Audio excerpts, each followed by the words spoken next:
মার্কিন কর্তৃপক্ষের ঘুষের অভিযোগের বিষয়ে প্রথমবারের মতো মুখ খুললেন ভারতের আদানি গ্রুপের প্রতিষ্ঠাতা গৌতম আদানি।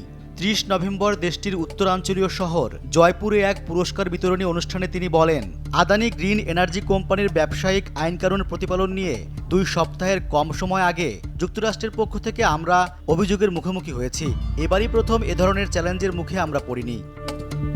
আদানি আরও বলেন, আমি আপনাদের বলতে পারি প্রত্যেকটি আঘাত আমাদের আরও শক্তিশালী করবে এবং প্রতিটি বাধা হবে আরও দৃঢ়তার সঙ্গে আদানি গ্রুপের সামনে এগিয়ে যাওয়ার এক একটি ধাপ।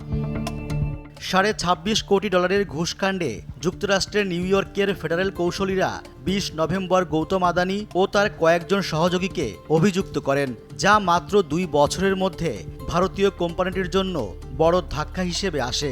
এ কারণে ভারত ও দেশটির বাইরে তোলপাড় সৃষ্টি হয়। অবশ্য আদানি গ্রুপ এসব অভিযোগ অস্বীকার করে আইনি আশ্রয় নেওয়ার ঘোষণা দিয়েছে ইতোমধ্যেই।